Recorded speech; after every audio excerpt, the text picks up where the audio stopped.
This is a broadcast that's going to be focusing on the growing threat from Iran under the Biden administration. An administration, as I often say, that is rushing to hopefully get back to a time when they could sip tea together with the Iranians in Geneva at some fancy hotels. Who we're going to bring on, in this show to really get down into this encore presentation is Ric Grenell. I can't think of anybody better from the ACLJ team. And you heard me say that right. Again, we play these encore presentations because we're fast-paced at the ACLJ.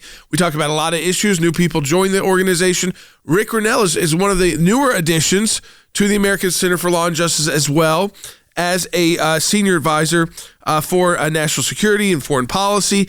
He was the former acting director of national intelligence and, of course, the former ambassador to Germany. Personnel is policy. Well, Rick got to set a lot of this policy in the last administration. And when it comes to the issue of Iran, it really is personnel as policy that has given me the greatest heartburn, Jordan. We've talked about this before, but they're bringing on the same cast of characters that crafted the disastrous policy in Iran the last time around. Let me tell you what you don't have in Iran. Diversity of any kind. Let's start with religious diversity. You're a pastor in Iran, good chance you'll spend 6 to 12 years in prison once or twice in your ministry. If you're an American pastor, by the way, and you happen to be in Iran or a dual citizen of Iran, guess what you get? You can get life imprisonment at Evin Prison.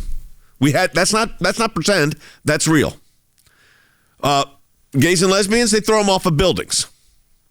Christian pastors, they have shot them.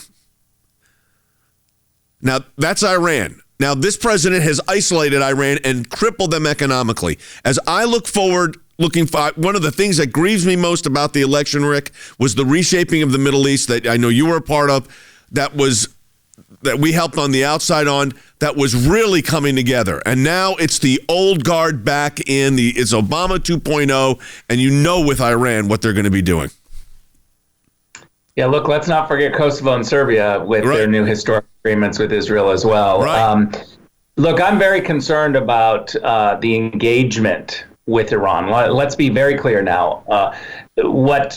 There is this idea that Joe Biden has pushed. It's called consensus. Now, it sounds like a really nice word, but consensus just means that the Europeans or the UN Security Council, 14 other countries, get to water down U.S. policy and decide what we do. So instead of having a potent U.S. policy that's America first, you have to go to all these other countries and say, well, what do you guys think that we should do? And it's the lowest common denominator of a policy. The regime and the mullahs will just suddenly see the light of day, and they will start moving towards the rule of law, capitalism, and greater forms of democracy. Now, let's look at what we've tried with China. 20 years ago, we did that. We thought, let's engage with China. Let's put them into the WTO, the World Trade Organization. Let's see if engagement would actually work. I'm all for engagement. President Trump has tried engagement with the North Koreans.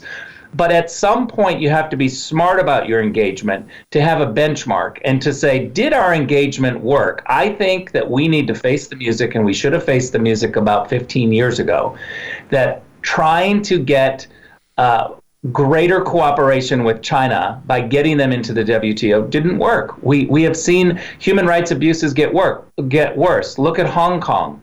Look at our companies that have their technologies stolen. This is where we're going with Iran. This is what the Biden team wants. They're going to start talking about consensus and engagement on Iran, and we need to stand firm against it. Of course, China and Iran already have them. There's already a nexus. They're already connected. We need to be able to be very firm about forming alliances around our policy, not letting others water down our policy. And that's where we're going with Iran, is that the Europeans want engagement.